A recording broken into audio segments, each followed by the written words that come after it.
Movie की starting में हमें फ्लोरिडा शहर को दिखाया जाता है। यहाँ पर हम एक कैफे को देखते हैं जिसके अंदर एक 17 साल की लड़की काम करती है और उसका नाम लीजा होता है। लीजा अपने कैफे पर आने वाले हर कस्टमर से काफी अच्छे से बात करती है, जिससे सभी कस्टमर उससे बहुत खुश रहते हैं। लीजा की इन सब बातों की वजह से उसका बॉस भी उसे बहुत पसंद करता है और इसलिए वो लीजा की कुछ ही महीनों में सैलरी भी बढ़ा देता है। लीजा काफी अच्छी और सीधी सादी लड़की होती है। अब शाम को जब वो अपनी ड्यूटी खत्म करके अपनी साइकिल से घर जा रही होती है, तब हमें लीजा की असली जिंदगी के बारे में पता चलता है। दरअसल कोई भी इंसान जब अपनी ड्यूटी खत्म करके अपने घर जाता है तब वो बहुत खुश होता है, लेकिन लीजा के साथ ऐसा नहीं होता है। वो जितनी देर कैफे पर काम करती है वही उसके खुशी के पल होते हैं, पर जब भी वो अपनी ड्यूटी खत्म करके घर जाने लगती है वो काफी उदास हो जाती है। दरअसल लीजा अपने घर नहीं जाना चाहती है क्योंकि उसका घर उसके लिए एक नर्क से कम नहीं है। लीजा आखिर अपने घर को एक नर्क क्यों मानती है, इस बात का आपको आगे पता चलने वाला है। अब लीजा जब अपने घर की ओर आ रही होती है तो वो सुनसान रोड पर एक गाड़ी खड़ी देखती है, जिसे देखकर वो बहुत ज्यादा डर जाती है, इसलिए वो जल्दी अपने घर की ओर जाने लगती है। अब लीजा अपने घर पहुंच जाती है, पर ये घर उसका नहीं है बल्कि उसकी नानी का है और उसकी नानी अपने बॉयफ्रेंड बोरिस के साथ रहती है। दरअसल लीजा की नानी की फाइनेंशियल कंडीशन ठीक नहीं है और इसलिए बोरिस उसकी फाइनेंशियल हेल्प करता है और इसी बात का फायदा उठाकर वो लीजा के साथ हर रात जबरदस्ती करता है और उसके साथ रिलेशन बनाता है। और इसी आदमी की वजह से लीजा घर आने से डरती है क्योंकि ये आदमी हर समय उसके दिमाग में रहता है। इन बातों से परेशान होकर लीजा एक रात सुसाइड नोट लिखती है, लेकिन उसके अंदर इतनी हिम्मत नहीं थी कि वो अपनी जान ले सके। यहाँ पर हमें पता चलता है कि लीजा जब 14 साल की थी तब उसकी माँ ने उसे उसकी नानी के पास भेजा था, क्योंकि उसकी नानी पैसों के लिए बोरिस की हेल्प लेती है।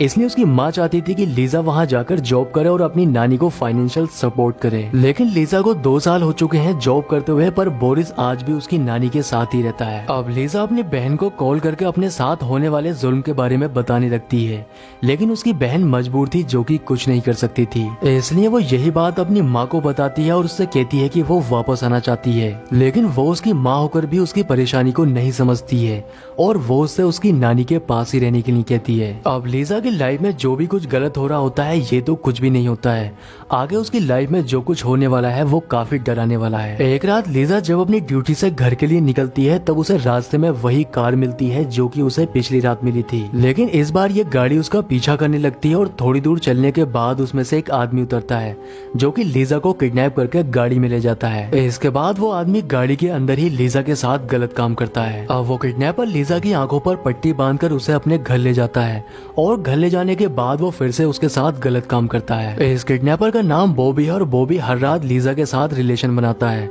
और इस तरह से एक हफ्ता गुजर चुका था। पर लीजा के साथ बॉबी जो भी कुछ कर रहा होता है उससे लीजा ज्यादा परेशान नहीं होती है, क्योंकि उसकी नानी के घर भी तो उसके साथ यही सब होता है। एक रात बॉबी जब उसके साथ रिलेशन बना रहा होता है तब वो उससे प्यार से बात करने लगती है और उसके चेहरे को प्यार से टच करने लगती है, जिससे वो बॉबी को ये यकीन दिला सके कि उसके ये सब करने से उसे कोई फर्क नहीं पड़ता है। इसलिए बॉबी भी उस पर धीरे धीरे यकीन करने लगता है। दूसरी ओर लीजा की नानी उसके मिसिंग होने की रिपोर्ट लिखवाती है, इसलिए पुलिस अपनी इन्वेस्टिगेशन शुरू कर देती है और वो सबसे पहले उसी कैफे में जाती है जहाँ पर लीजा काम करती थी। पर कैफे के ओनर को लीजा के बारे में कुछ पता नहीं होता है, लेकिन वो ऑफिसर से सिर्फ इतना कहता है कि लीजा काफी अच्छी लड़की थी। अब ऑफिसर पूछताछ करने के लिए उसकी माँ के पास आता है, लेकिन उसकी माँ ऑफिसर से कहती है कि वो शायद अपने बॉयफ्रेंड के साथ भाग गई होगी। अब ऑफिसर जब यहाँ से जाने लगता है तब उसकी बहन उसे रोककर उससे कहती है कि मेरी बहन किसी के साथ भाग नहीं सकती है, जरूर उसके साथ कुछ गलत हुआ है। आगे सीन में हम देखते हैं कि बॉबी लीजा के लिए खाना लेकर आता है। लीजा बॉबी का भरोसा जीतने के लिए हमेशा उसकी झूठी तारीफ किया करती है और वो जब भी उसके साथ रिलेशन बनाता है वो हमेशा उसके चेहरे को टच करके देखती है, जिससे वो ये पता लगा सके कि आखिर वो कैसा दिखाई देता है। लीजा यहाँ से निकलने की बहुत कोशिश करती है, लेकिन बॉबी उसके साथ हमेशा रहता है, यहाँ तक कि वो अपनी मर्जी से अपनी आंखों से पट्टी खोलकर भी नहीं देख सकती है, क्योंकि अगर बॉबी को इस बात का पता चला कि लीजा ने अपनी आंखों से पट्टी खोलने की कोशिश की है तब वो उसे मार देगा। अब लीजा वॉशरूम के बहाने से अंदर चली जाती है और वो वॉशरूम के मिरर पर अपनी फिंगरप्रिंट लगाने लगती है। इसके साथ ही वो अपने सर से कुछ बाल तोड़कर वहीं पर फेंक देती है। अब बॉबी को शक होता है कि आखिर इतनी देर से लीजा वॉशरूम के अंदर क्या कर रही है, इसलिए जब वो अंदर थिएटर जाता है तब तक लीजा नॉर्मल हो चुकी थी। रात को बॉबी जब सो जाता है तब लीजा उठकर अपने घर पर कॉल करने की कोशिश करती है, लेकिन जब तक वो अपने घर पर कॉल लगाती बॉबी की आंख खुल जाती है और वो उसे पकड़ लेता है। बॉबी उससे कहता है कि तुम बहुत चालाक बनने की कोशिश कर रही हो, लेकिन लीजा उससे रोते हुए कहती है कि मेरे पिता की तबीयत खराब है, इसलिए मैं बस उनकी तबीयत पूछने के लिए ही कॉल कर रही थी। ये सुनकर बॉबी को उस पर तरस आ जाता है, इसलिए वो उसे माफ कर देता है। आगे सीन में हम देखते हैं कि बॉबी जब लीजा के साथ रिलेशन बना रहा होता है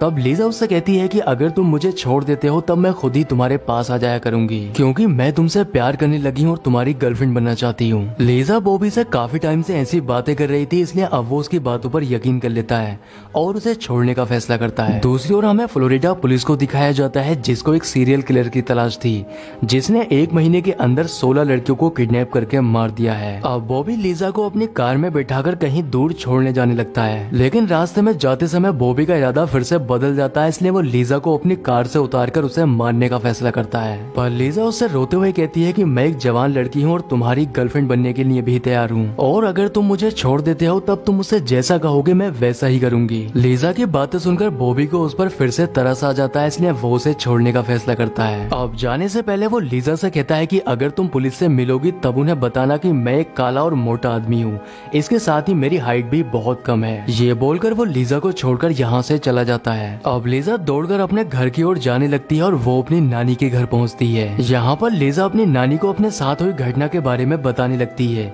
लेकिन उसकी नानी को उसकी बातों पर यकीन ही नहीं होता है। इसके बाद उसकी नानी पुलिस को कॉल करके ये बता देती है कि लीजा घर आ चुकी है। अब ऑफिसर लोकस लीजा से पूछताछ करने के लिए घर आ जाता है, लेकिन जब वो लीजा को देखता है कि उसकी बॉडी पर कहीं भी कोई निशान नहीं है, ये देखकर उसे यकीन ही नहीं होता है कि लीजा के साथ कुछ गलत हुआ है। वो लीजा से कहता है कि जब तुम्हारे हाथ खुले हुए थे तब तुमने उसे देखने या वहाँ से भागने की कोशिश क्यों नहीं की। लीजा उसे बताती है कि वो आदमी बिल्कुल साइको था और अगर मैं ऐसा करने की कोशिश करती तब वो मुझे मार देता। अब 2 फीमेल ऑफिसर लीजा से पूछताछ करने लगती हैं, लेकिन उनको भी लोकस की तरह लीजा की कहानी झूठी लगती है। उन्हें लगता है कि वो मीडिया अटेंशन पाने के लिए ये सब कर रही है। पर डिटेक्टिव लैरी को जब लीजा की कहानी के बारे में पता चलता है तब वो उससे मिलने के लिए जाता है और वो उसे अपनी बेटी की एक तस्वीर दिखाता है, जिससे वो उसे खुलकर सारी बातें बता सके। अब लीजा लैरी पर भरोसा करके उसे एक एक करके सारी बातें बताने लगती है। लीजा बताती है कि जिस आदमी ने उसे किडनैप किया था उसके पास एक काले कलर की कार है। वो आदमी हाइट में लंबा है और उसकी मूछें भी हैं। इसके साथ ही उसके पास एक गन भी है। अब लैरी के हाथ कुछ ऐसी जानकारी लग चुकी थी जिससे वो उस आदमी तक पहुंच सकता है, इसलिए वो अपनी टीम से जल्द ही इन्वेस्टिगेशन शुरू करने के लिए कहता है। लैरी जब लीजा की नानी के घर कुछ पूछताछ करने के लिए कॉल करता है तब उसकी कॉल को बोरिस उठाता है। लैरी जब बोरिस से उसके बारे में पूछने लगता है तब वो खुद को लीजा का पिता बताने लगता है, लेकिन लैरी जब लीजा से बोरिस के बारे में कंफर्म करता है तब वो उसको सारी सच्चाई बता देती है कि बोरिस उसके साथ क्या कुछ करता है, इसलिए पुलिस अब उसको अरेस्ट कर लेती है। अब पुलिस लीजा के केस को लेकर और भी ज्यादा सीरियस हो जाती है।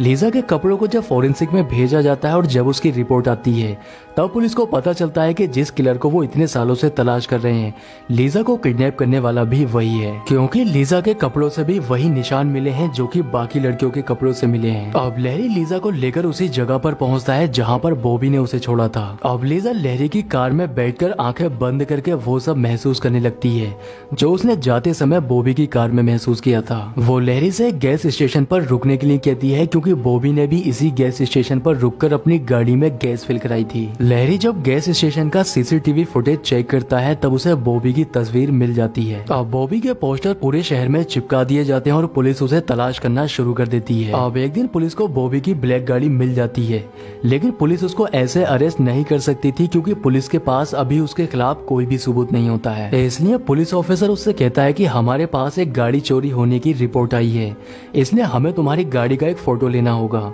और इस बहाने से वो पुलिस ऑफिसर उसकी गाड़ी का फोटो क्लिक कर लेता है। अब पुलिस की टीम बॉबी के घर पहुंच जाती है और लीजा ने बॉबी के घर के बारे में जो भी कुछ बताया होता है पुलिस को वहां पर सब कुछ वैसा ही मिलता है। इसके साथ ही वॉशरूम के मिरर पर लीजा के फिंगरप्रिंट और उसके टूटे हुए बाल भी मिल जाते हैं, जिससे अब पुलिस को पूरी तरह से यकीन हो चुका था कि बॉबी ने ही लीजा को किडनैप किया है। आगे सीन में हमें बॉबी को दिखाया जाता है जो कि थिएटर में मूवी देखने के लिए जा रहा होता है, लेकिन तभी उसके पास पुलिस पहुंच जाती है और उसको अरेस्ट कर लिया जाता है। लैरी बॉबी के अरेस्ट होने की न्यूज लीजा को सुनाता है, जिससे वो बहुत खुश होती है। लीजा की बहादुरी देखकर पूरा पुलिस डिपार्टमेंट उससे काफी खुश होता है, क्योंकि लीजा लीजा की वजह से ही बॉबी पकड़ा गया है और उसने उन सभी लड़कियों को इंसाफ दिलाया है जिन्हें बॉबी ने किडनैप करके मार दिया है। अब लहरी लीजा को उसके घर ना भेजकर एक ऐसे कपल को अडॉप्ट करा देता है जिन्हें एक बेटी की जरूरत होती है। लीजा इसके लिए लहरी को थैंक यू बोलती है और उस कपल के साथ चली जाती है। लीजा को जाता हुआ देखकर लहरी की आंखों में आंसू आ जाते हैं और वो इमोशनल हो जाता है। अब कुछ साल के बाद का सीन दिखाया जाता है जहाँ पर हम लीजा को देखते हैं जो कि अपनी माँ को एक लेटर लिखती है। वो उस लेटर में अपनी माँ से कहती है कि आप हमेशा कहती थी कि मैं एक अच्छी लाइफ डिजर्व नहीं करती हूँ,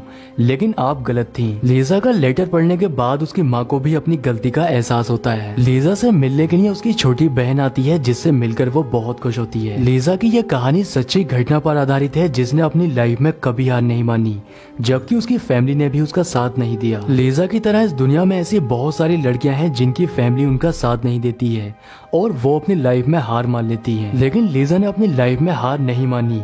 उसने अपनी लड़ाई को अकेले ही लड़कर खुद को इंसाफ भी दिलाया। दोस्तों, उम्मीद करता हूँ कि आपको वीडियो पसंद आया होगा, इसलिए वीडियो को लाइक और चैनल को सब्सक्राइब जरूर करें। तो मैं आपसे मिलता हूँ किसी नेक्स्ट वीडियो में।